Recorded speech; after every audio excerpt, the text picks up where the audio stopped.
Good afternoon, everyone. My name is Desmond Martin. I am the Chief Learning Officer at NextWaveSTEM, and it is my very fine pleasure to have you with us today for another one of our free webinars in our ongoing free webinar series.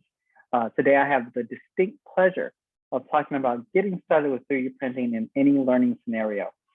If there's one lesson among many that we've learned in the past 15 months, but if there's one that stood out, perhaps more than any other, it's that when we're considering STEM, and as we're preparing to move into the fall, it makes sense for us to develop some curricular solutions that are flexible, that we can really bend, and that we can change, and that we can have different modalities for execution, no matter what life and the circumstances might throw our way or throw at our students. Today, we're going to talk about how we can accomplish some of those things using 3D printing. I'm really excited to jump into that with everyone today. Before we begin, just a few house rules, ground rules. The first is that we are in webinar mode. That means that even though we know that you've got a beautiful speaking voice, even though we know that you're completely camera ready, we won't be able to see your face or hear your voice. However, we are really excited because that does not mean that you don't have the ability to give us some input to make your voice heard. The chat is open. Just had a colleague of mine, Joe, drop some information in the chat. If at any time you have any questions or any comments, any commentary, you need some definitions, you can feel free to use the chat. We'll make sure that we get those questions and comments addressed on the air. In the same vein, you also have the ability to raise your hand or ask Q&A questions with the Q&A functionality. Don't be shy. Feel free to jump in at any time and just let us know what you want to know. Just send a message to everybody. So in the event you don't know where your chat is located, you just got a little pop-up that appeared. The second thing is for everyone who's attending today or everyone who's registered. Your colleagues may have wanted to come to our webinar, but we know things can pop up at the last moment. No worries. We are recording today's webinar session. For those of you who are in attendance today, you'll be receiving a copy of the slide deck that I'm using, as well as the webinar that we're recording. For our Illinois educators, we will also be sending you proof of attendance to claim your PD credit hours. Unfortunately, we do not have those PD relationships outside of the state of Illinois, but that's something that we are working on. No worries though, for your colleagues who are missing. Anyone who's registered for the webinar today will also be receiving a copy of the recording. But if you want to make things super simple, you can check us out at our NextWaveSTEM YouTube channel or at www.nextwavestem.com. With those two things taken care of, we can go ahead and dig right into it. And a great place to begin is right at the beginning. Just a little bit of an introduction of who we are at NextWaveSTEM. More than anything, we truly believe that one of the students that we're working with today, whether it be in the Chicagoland area where we're based, whether it's students who are working out in California or students who are working in Texas or working in Florida, students that you may have in your classroom, wherever you are, those students may actually go on to save the world. And they may go on to save the world using science, technology, engineering, art, and mathematics. What's really important for us at NextWaveSTEM is that we're empowering educators like you to give the students the tools that they need to make those life-altering and world-altering inventions, those discoveries, those solutions to some of our most pressing problems. We believe in empowering you as educators, as teachers, to prepare students for a world that they cannot predict for the future. And at NextWaveSTEM, we're really dedicated to that end by providing what we like to believe is an all-in-one solution for your STEM education needs. That means that our courses are NGSS aligned, Common Core state standards with math and ELA as well. And they also help to bolster 21st century skills. We'll talk a little bit more about that later on as we dig into some of more of our course and curricular offerings. But just know that at NextWaveSTEM, anything that we do is focused on prepping your students for a future, especially one that may be defined by emerging technologies. So there's two things that we really want to get into, and this is going to be exciting because we're going to have the opportunity to get off the beaten path a little bit when we think about what we would traditionally see in a webinar. Oftentimes, when we jump into one of these calls, we get this really glossy product pitch, but we want to talk about flexibility. We want to give you differing avenues that you can take with your students. If not explicitly, give you a sense of capability, because so many of us have our 3D printers, or we've been working with our 3D printers, and we get into things, but it becomes really, really easy for those 3D printers to turn into very expensive, very technologically advanced coat racks. What we want to do more than anything is to make sure that you have the tools to be able to work with that technology in diverse learning scenarios. But then we want to explore what that means for students who might not have access to a 3D printer. Getting our students hands-on with technology, we understand, is really, really difficult if we find ourselves in hybrid and remote learning scenarios.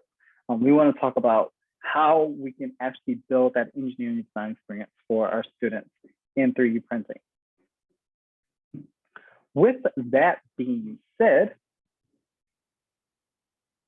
we want to start at the very beginning. What we'll find is that it's useful to build a definition. And by definition, I don't want to take us through an engineering course per se. My professional background is in mechanical engineering, but what is useful to do is to give a general definition and then kind of branch out and actually pick out potential bullet points for what that means for you and your students as you're going in your experiences. So there's this kind of general question here of what 3D printing is. And this is a great chance to ask in the chat, hey, drop in the chat where you're from, and if you're currently, or if you're planning to work on 3D printing this fall or in the future. Just love to get a sense of your own personal experience and what you have anticipated, what you've got going on. So when we ask this big question, what is 3D printing? We can think about a lot of different disciplines that are coming together to work in a really advanced emerging technology. When students engage in 3D printing, when professionals engage in 3D printing, they're combining from a pure pedagogical perspective, computer-aided design principles, the ability to actually build structures in 3 dimensions, but they're also combining that with the ability to solve engineering problems. So when we're working with 3D printing, we're usually approaching this from this aspect of project design as opposed to process design and solving problems in engineering. The interesting thing about what we do, the approach that we take at NextWaveSTEM, generally speaking, all this required really powerful computing to make this happen. At first, it was really robust, industry grade, think 5,000, 10,000 computers just by themselves to render and do all this work. Now we've got this ability to do cloud-based design. So students can access design software with a Chromebook. Just as long as they have an internet connection, they're able to do 3-dimensional design. And what they're going to be able to do is actually close this design loop, take into account a customer or just a community member's needs and get to this point of researching the solution, designing, building, testing, and iterating with that feedback. But we also have this opportunity as a 3D printing ecosystem has gotten more robust to actually have printing done remotely. That means that we can engage in the processes of 3D printing without ever actually owning a 3D printer ourselves. We'll talk about that a little bit more as well.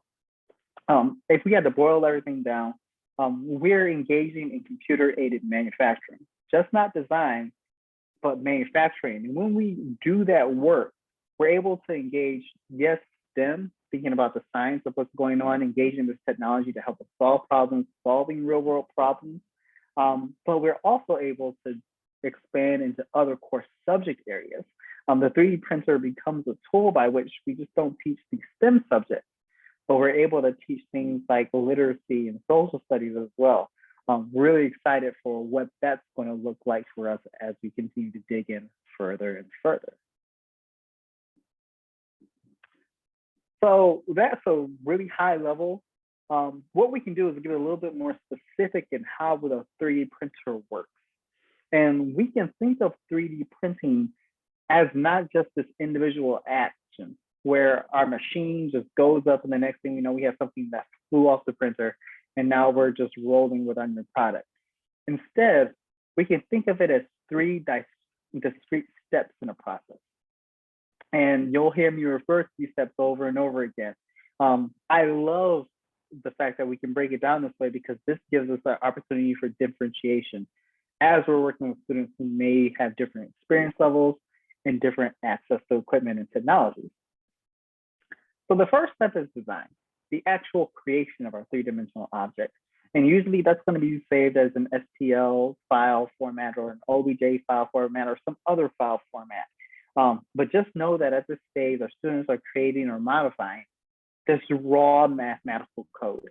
And that raw mathematical code is the actual 3-dimensional object. We are not considering it existing in the real world. We have this thing living exclusively digitally, and we're considering how it's going to be used. But right now, it's just on our computer screens, and it lives on our computer screens from our imagination, first and foremost. Now, the second part of this process is where we have to do a little bit of translation.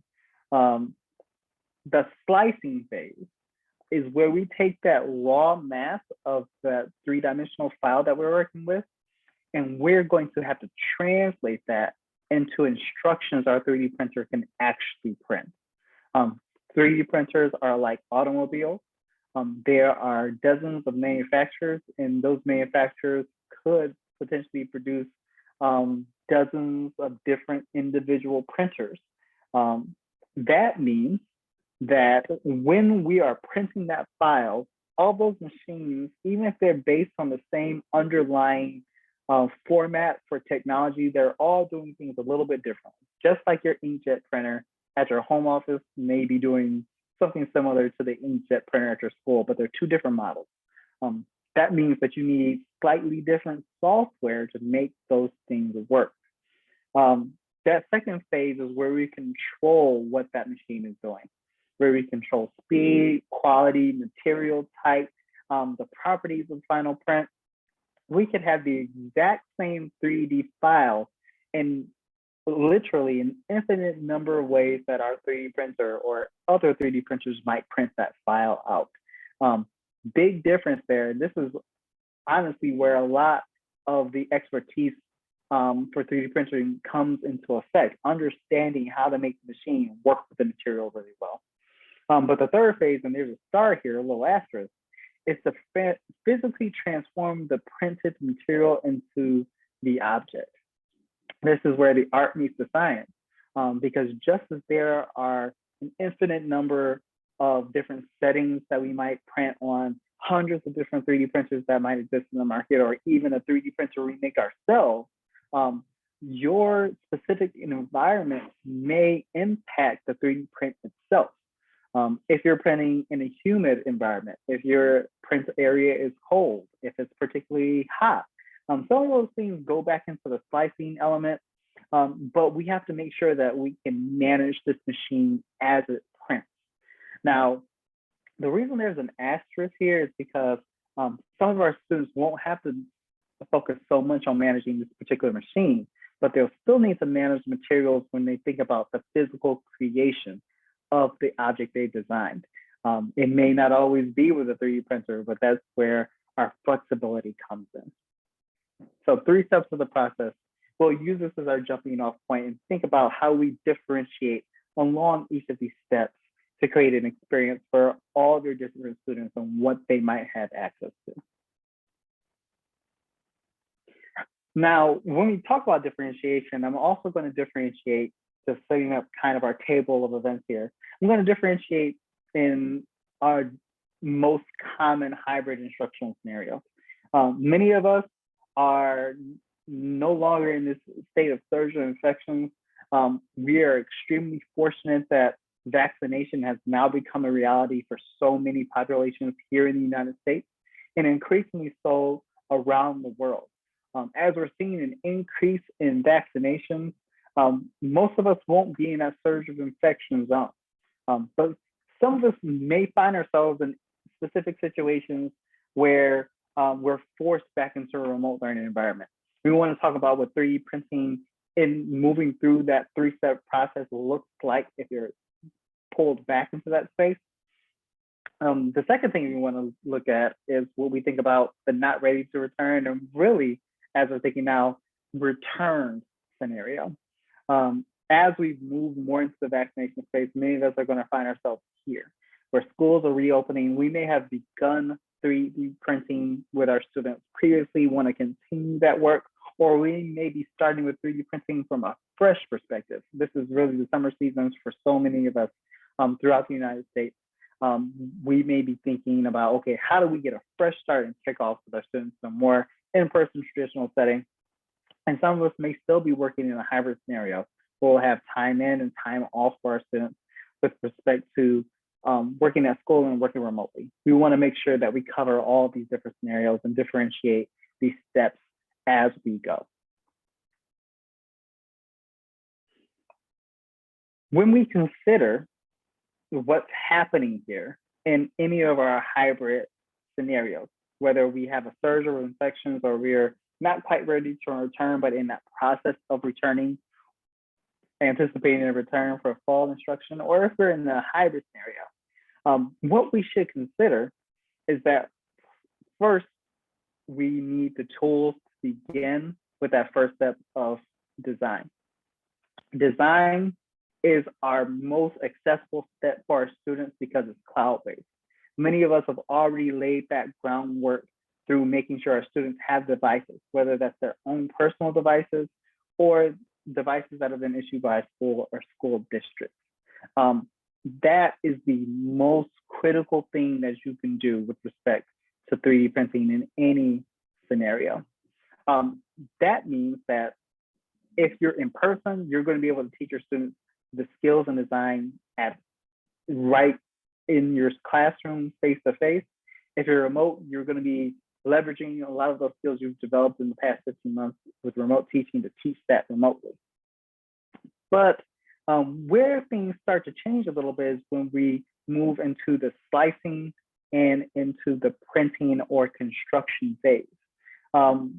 Slicing can also be a virtual process, but if we have the correct computer technology, we can do slicing on our student PCs or Macs if they have them available. That can be done in person or remotely.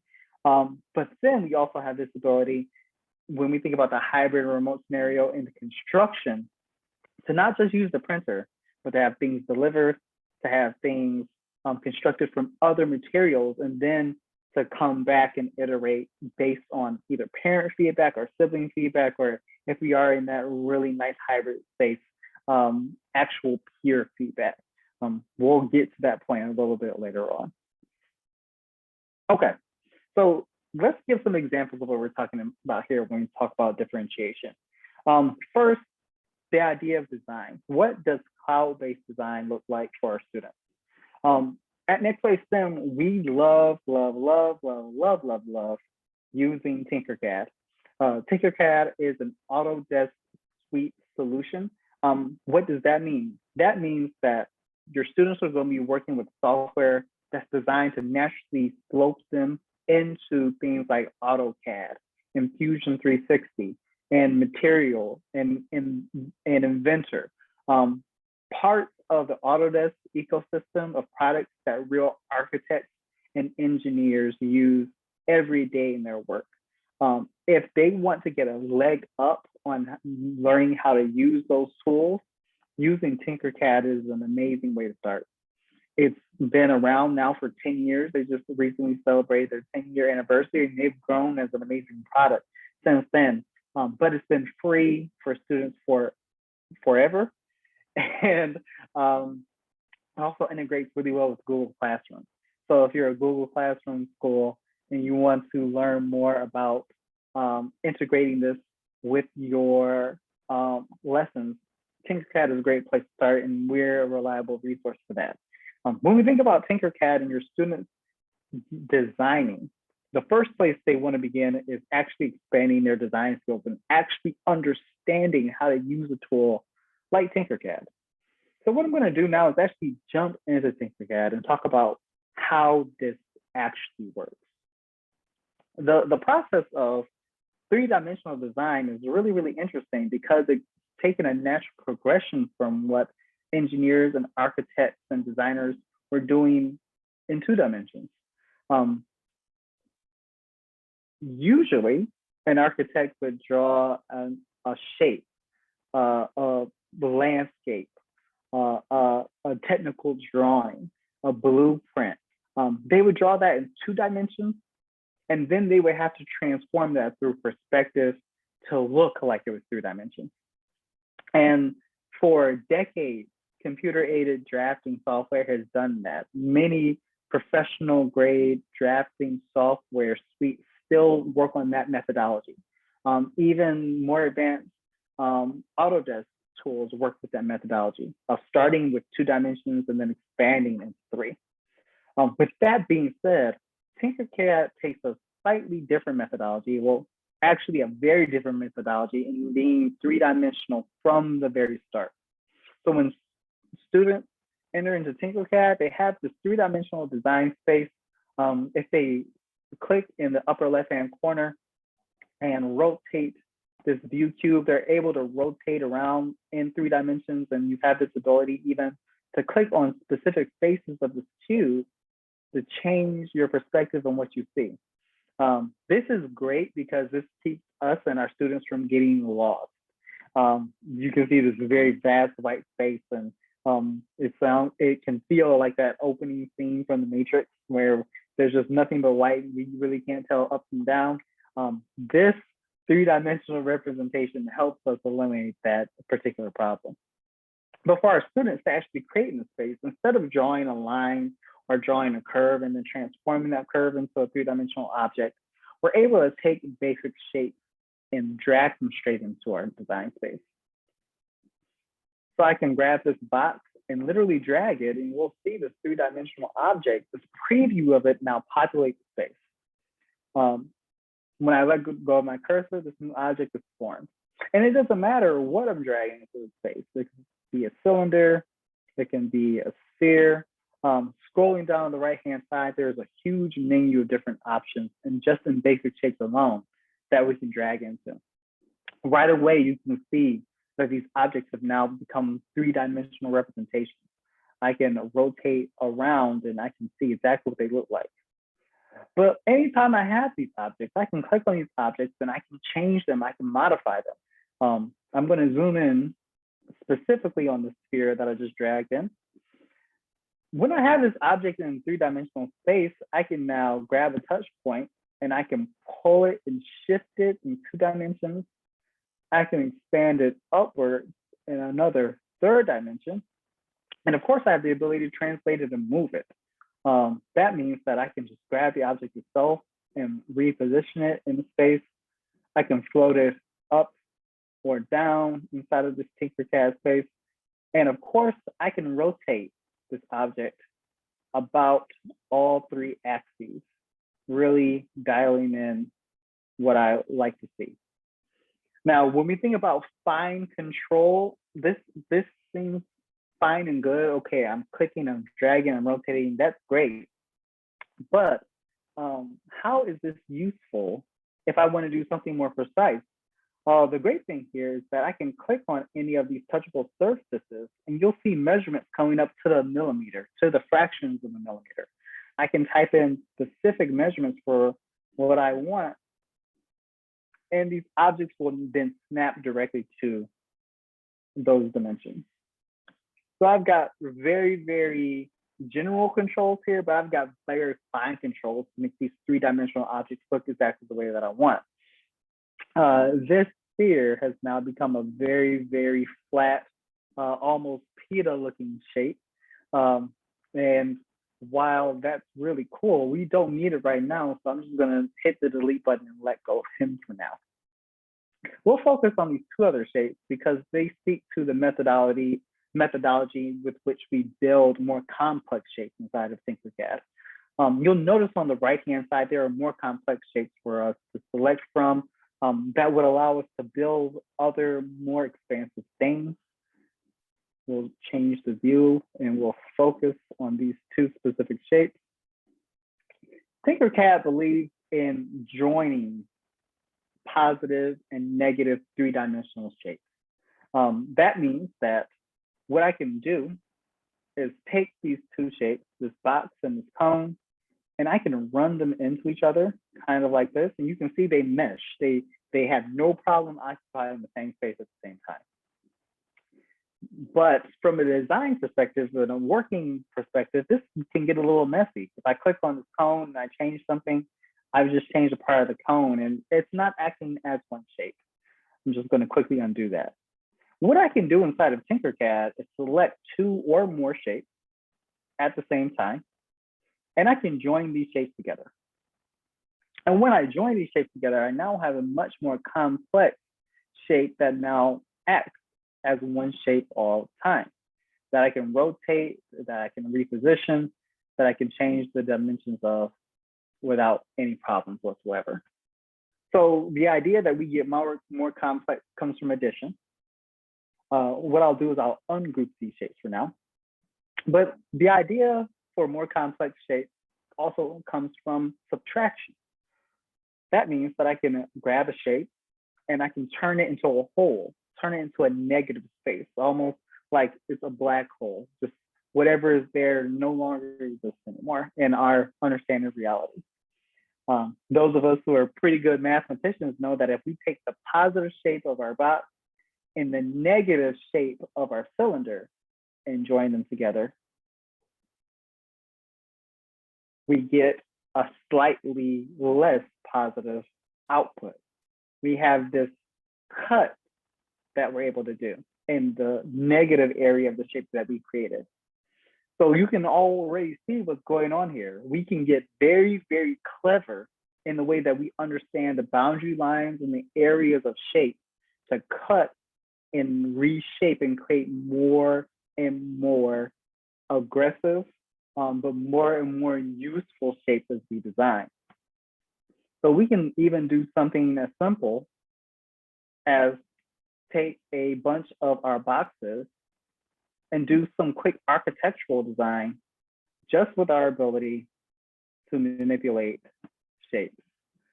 I'm gonna do this super fast, but I mentioned before, NextWaveSTEM, we're based in Chicago, Illinois. That means that we have the very fine pleasure of seeing some of the world's greatest architecture. And one architectural landmark that many of us might recognize is the Sears Tower. I'm going to do a very rough and dirty facsimile of the Sears Tower here. But basic design skills, even in the first session, your students can literally play around this platform and learn the kind of skill set to create shapes that would even model and recreate and represent architectural designs that they might find in the real world. I might have my dimensions off slightly, but what we will find after just a couple of clicks and drags, in this case, I'll even change the height manually with the inspector, is that our students will be able to build some really great skills to allow them to do some extremely complex design very quickly, just by clicking and dragging and resizing different shapes. And before we've ever even done something that we might define as quote unquote STEM, our students now have the ability to see real work products that gives them a connection to space and place, and also proves that they've got some amazing mastery of a really useful tool.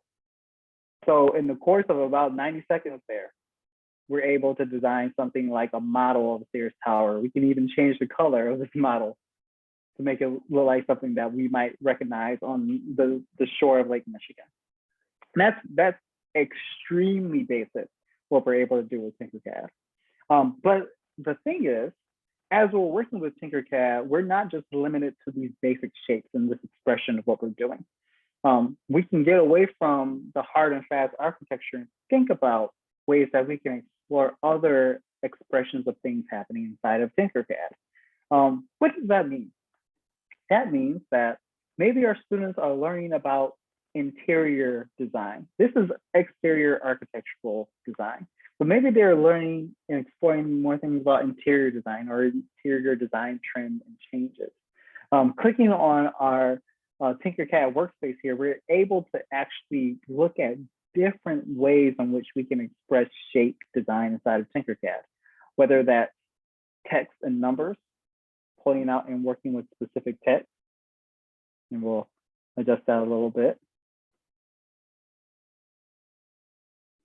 Some of our students may be really looking to build their vocabulary so they can cave through to space, and we might use interesting ways to express that vocabulary. We also have the ability to do things like character design. If we're doing illustrations specifically, many of us are fans of the old school Mr. Potato Head toy, and we have this ability now to expand and create a little bit more as we work inside of Tinkercad. We'll give him one eyeball to kind of show what we might do here. So getting into that even design space when we're thinking about the A in STEM, considering the arts, what you're also able to do is to jump into connectors. This is of a more industrial design kind of space where we consider the ability to print things that will snap together and move. A perfect example of that is grabbing a socket. So I can grab the socket and move it out into this design space. We'll start with this ball. The socket is not quite cooperating at this moment. We'll try a support socket instead. There we go. And we can imagine now that we've got two parts that will actually rotate and will snap together. And you can actually envision this in your mind's eye, that this ball end will actually fit perfectly into the socket and will rotate and move around and allow 3D printed objects to actually move a ball inside of a socket, almost like you're towing something. I had a really good question here. Someone asked, hey, how do I even get to the stage to see this stuff happening? You're doing all this cool stuff. This is completely free. www.tinkercad.com. Your students can make a free account. Many of them might have free accounts. You can make up a free account and join as an actual educator as well. This allows you the ability to control things like classes. Tinkercad.com is the way to go. With that being said, we also have some other things like the OMSI Hangout space, where I mentioned before, interior design. We can grab things like chairs and couches and seats, and also make at home. Many of us have students who are actually, over the course of the year, doing home design and using home materials, things like cardboard tubes and popsicle sticks and pencils. We can actually imagine these things inside of our spaces, inside the Tinkercad. So that becomes really, really powerful. Just this ability to have a differentiated set of shapes for our students to work with that they don't have to make from scratch. Makes a huge, huge difference. So it makes sense for our students to first build those skills, things that they can do with you as you're building your skills as a 3D designer, that can be done in person, but also at home. That in and of itself, people get multiple layers of certification degrees to do. But we want to continue to think about simulation. How can we simulate what happens in the real world once we get past the stage of design? So a great example of this would be to actually practice skills in computer-aided manufacturing. Considering even the career and technical education aspect, can we do something that's a little bit more robust, really more focused on an actual engineering application? Now, using those same three tools we explored before, dragging and resizing, tools like being able to align or just simply adjusting the view, means that we can do something like design even a mechanical spring. And we can modify the spring, we can change the size of these coils, and we can get them specifically dialed into exactly what we want, especially if we're working with a specific application. Say I need the spring to actually go underneath a motor vehicle, or I'm testing it to go underneath a motor vehicle. Tinkercad, in what we call shape generators, gives us the ability to build an explicitly scientific shape design. Things like International Standards Organization metric threads and screw units. We can dial in the specific segments or the pitch of the screws, the diameter or the thread scale.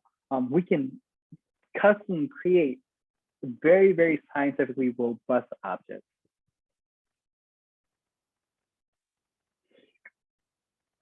So once we get this idea of really mastering the design phase, what we want to be able to empower students to do is actually visualize and set in the prospects of beginning to work the printer. And that's where slicing comes in. Once again, just that translation from actually starting the design and then getting into the 3D printer to build.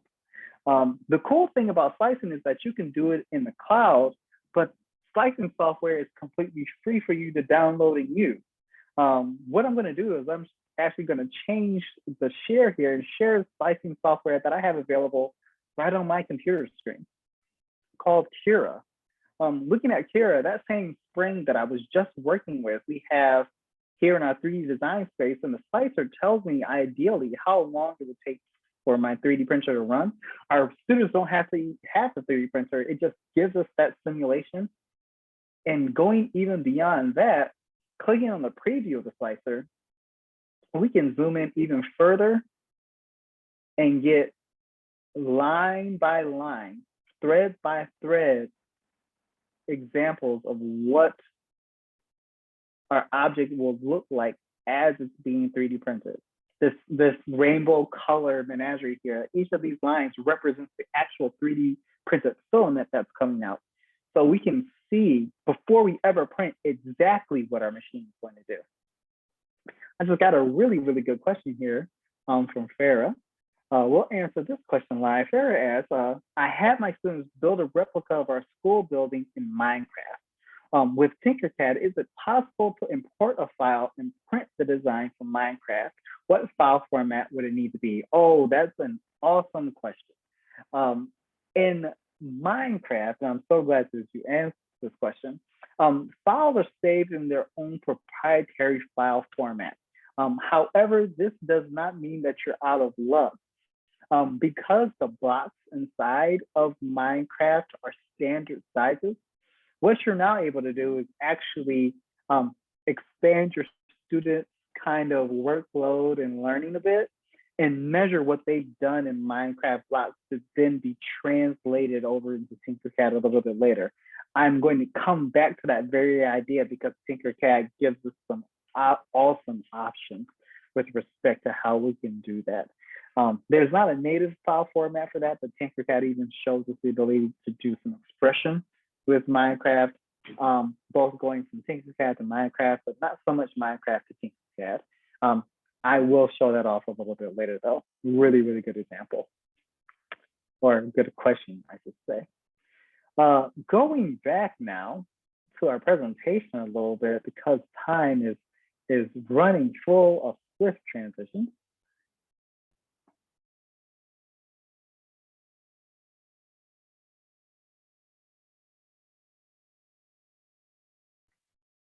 I'm gonna close that screen. Okay, so we have this ability to simulate what's happening with our 3D printer, regardless the settings that we might be using. Gives us some ample opportunities.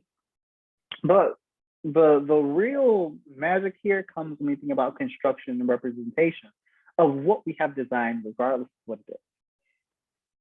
So when we think about a 3D printer, yes, we have the ability to construct with our actual 3D printer.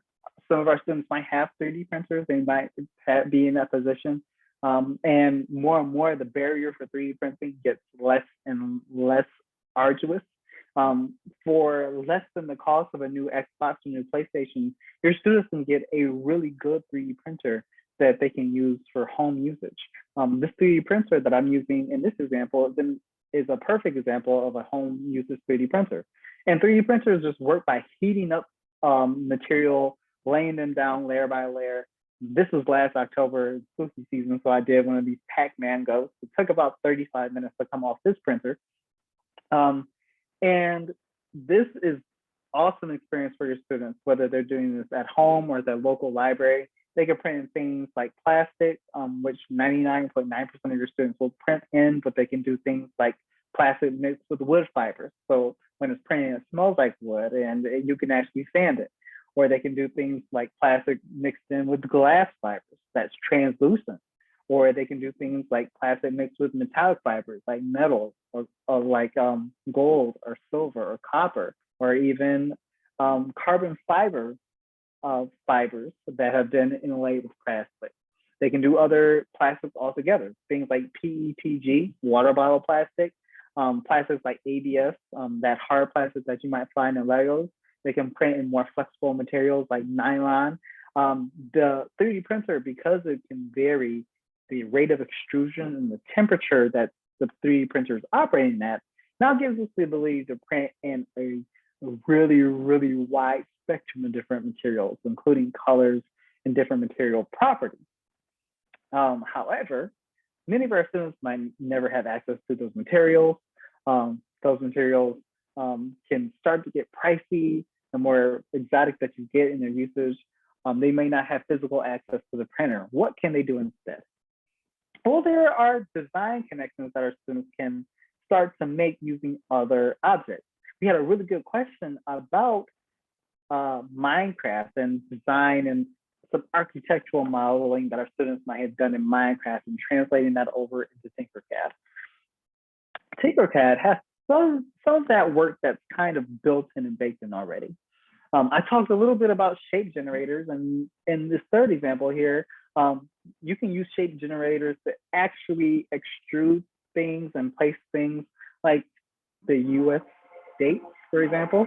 I've got these shapes stratified by thickness that are corresponding with the census data on population.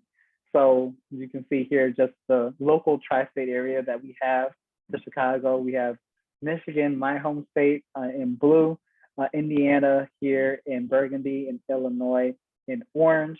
And we can tell just by this data, Illinois is our most populous state. For those of us who are teaching social sciences, I'm thinking about ways to express not just data in some interesting ways, but having our students explore other ways of thinking about space and human interaction. Tinkercad becomes a good way to mock that up. But going back to this idea of construction and actually showing off different ways to build the objects that we're working with. Two ways native right inside Tinkercad in the upper right-hand corner. The first here we see represented as blocks, and when they talk about blocks, they are talking about Minecraft blocks. So our students are able to have this actual facsimile of what we might see inside of Minecraft in 3 dimensions represented here inside of Tinkercad, almost as a blueprint for what they might do to recreate a design. This becomes this sheet, this working document that your students can now translate over into Minecraft. And while this looks really ill-defined, really, really simple, we can see that there may be a couple of dozen blocks all together to create this design. We lose some of the actual resolution for the differences in the heights that we have in between Tinkercad and Minecraft. We have varying resolutions we can build in this representation.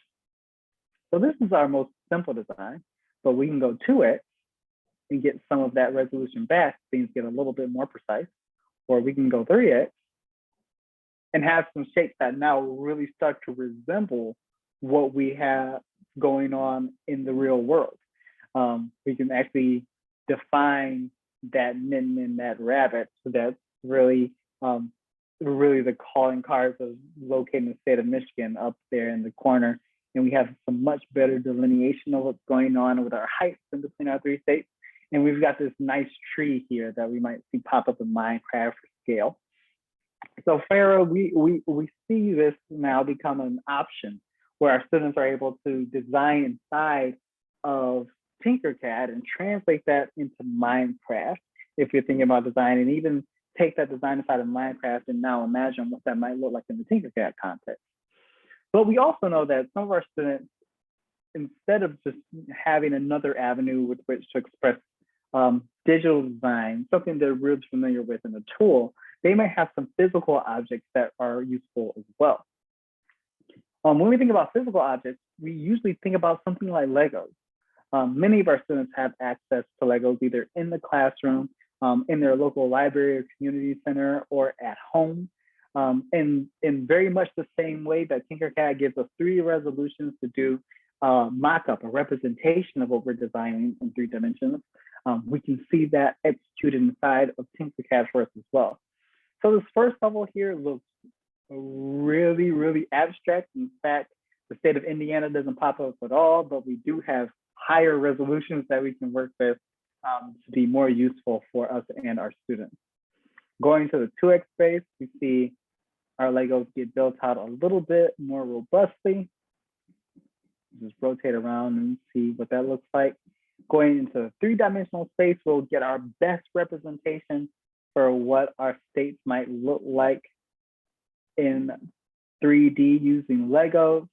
And the great thing here is that if you click on the layers button, you now have this ability to have the step-by-step build from the bottom going up representation for what our Lego model may look like. And when I click right back into the 3D design button, we're taken back into that original design that we have. The cool thing about what we see here in Tinkercad is this ability not just to focus just on 3D printing, but this ability to mock up in other materials as well. That's a huge, huge thing when we think about building and designing for 3D printing, but also for other projects in other disciplines and fields. So while I might be working on one particular project with students where we're focused on US states and population, and as cool as that is, I kind of want to get rid of these states because in another classroom space, I might be working on building things like assemblies. We may be doing some coding and some actual learning about C++ and Python and working with some hard and fast components, things like Arduino boards. The Arduino Uno is here. We might have things like coin cell batteries that we might be working with. We might be wiring up and connecting into power using AA and AAA batteries.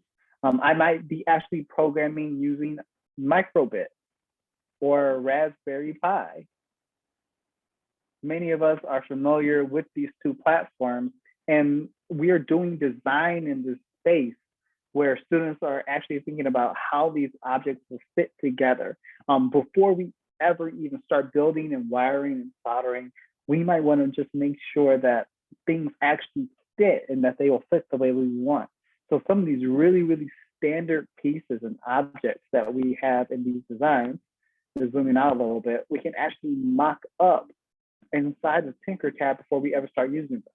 And then we can even go further and customize other pieces to work with these things all together. Tinkercad allows us to do this work in a whole lot more. Sarah, you got this really cool comment here. The plan and build equals one challenge with the kids. And a lot of students do want to dig in and start building. You're absolutely right. It is a temptation, and not a bad temptation, but a temptation for our students to dig in right away and start building without actually enjoying or learning the design process. I would say that that's where we see this dichotomy, and not a hard dichotomy, but a very soft one between our students learning technology and our students learning engineering. Our students will absolutely need to learn this technology. And I love this idea of giving our students a playground to be able to do that, even in a virtualized way.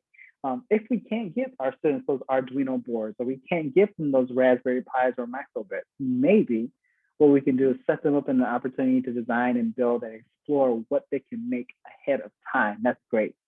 But we also want to make sure we empower our students to work through the research and understanding the client, understanding the human usage.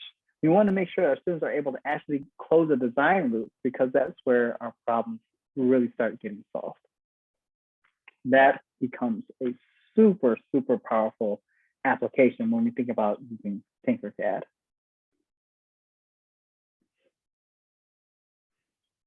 So focused on that real world problem of using Tinkercad, we now have this ability to guide our students into these differentiated spaces where we're helping them solve real world problems using NextWaveSTEM curricula, both in person and at a distance. When we think about real world problems being solved, students all over the world were designing PPE in the height of the COVID pandemic, and you can still find these files out there available for free download today. This is this technology, this is this differentiation and learning being put into practice. And when we think about the hybrid options, we now have the ability for our students to collaborate. We understand now this really, really powerful ability for us to use tools like Zoom and Google Workspaces for student collaboration beyond what they were doing previously. Things like document collaboration, but also collaboration in the 3D design process that we might find in Tinkercad becomes really, really powerful. Got a really, really good question here. Is it possible to export items from Minecraft Education to an STL file that can be recognized by Tinkercad? I am not familiar with MindWave.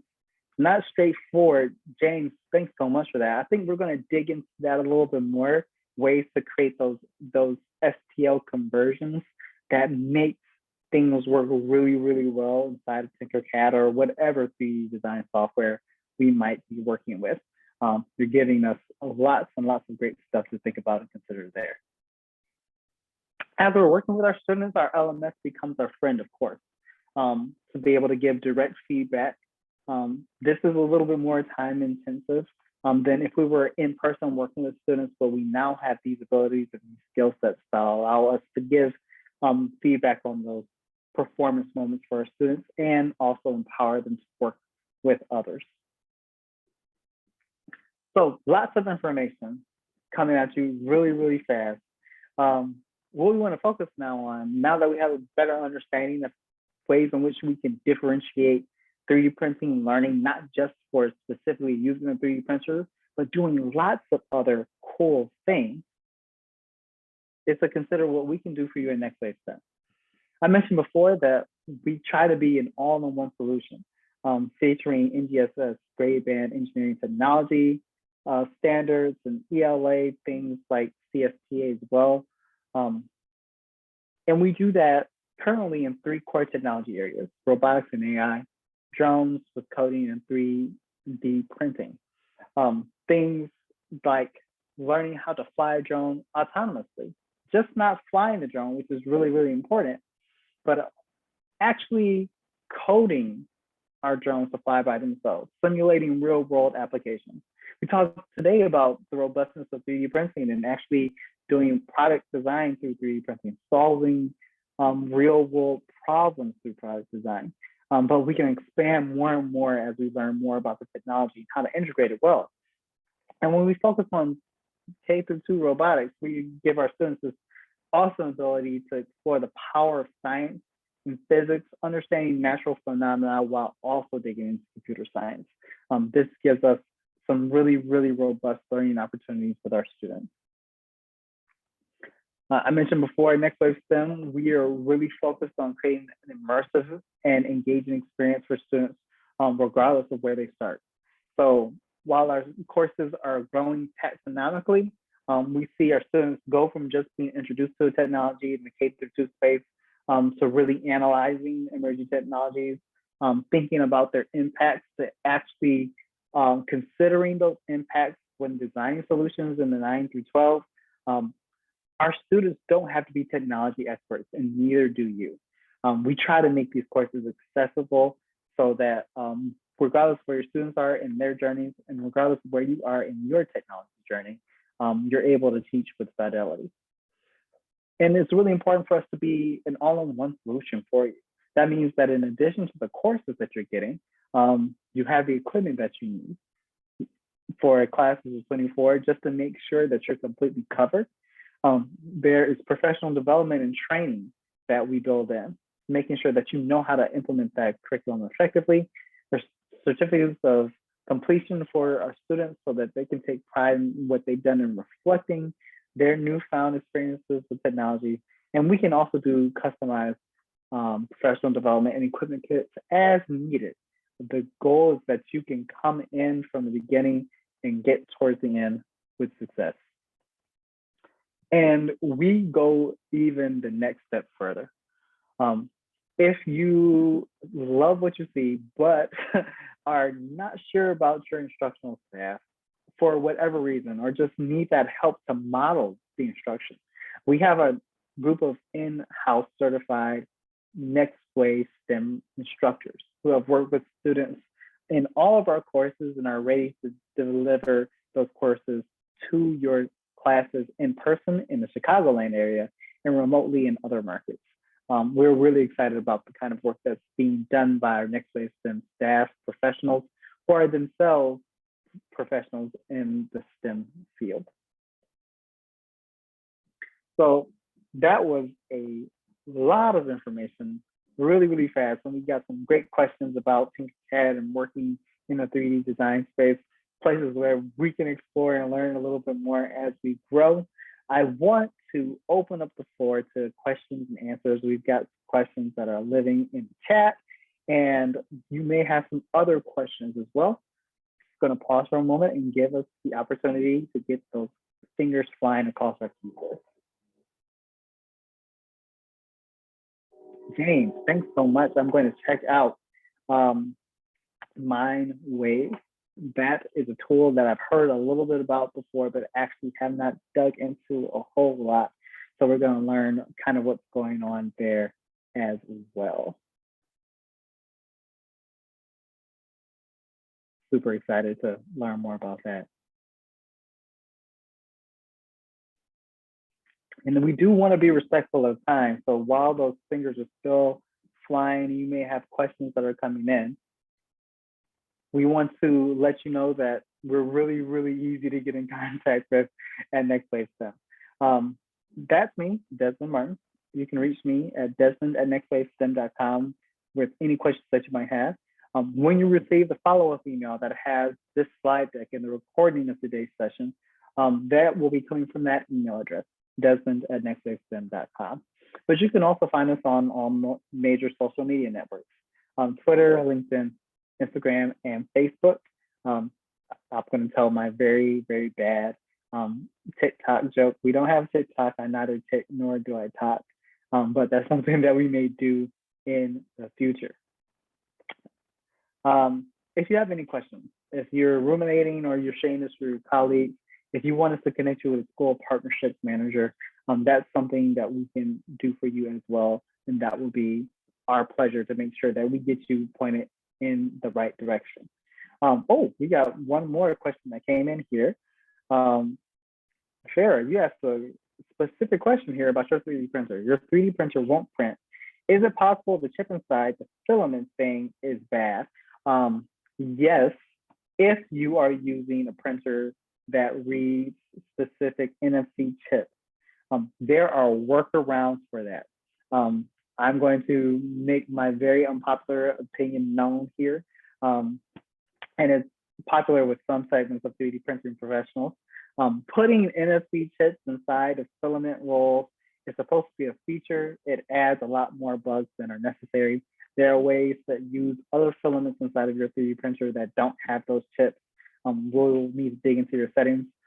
Farah, if you want to email me your specific printer model and your questions, we might dig into that some more and I might be able to help you out. Really good question there. Don't worry. I'm pretty sure we can get your printer issue solved. That was really good. Got the juices flowing there right at the very end. So definitely appreciate you there, Farah, with that question. Everyone, thank you so much for taking your time and giving us a little bit of your attention. We're hoping that as you continue to explore emerging technologies, generally in 3D printing specifically, that you're having fun, that you're excited about the future prospects and possibilities for your students and for yourself as you continue to engage the wide world of STEM education. Tune in for our webinar next week, next Tuesday at 4. We're going to have an amazing time. Until then, we're asking that you stay safe and that you be well, and we'll see you next Tuesday. Thanks so much, everyone. Have a great day.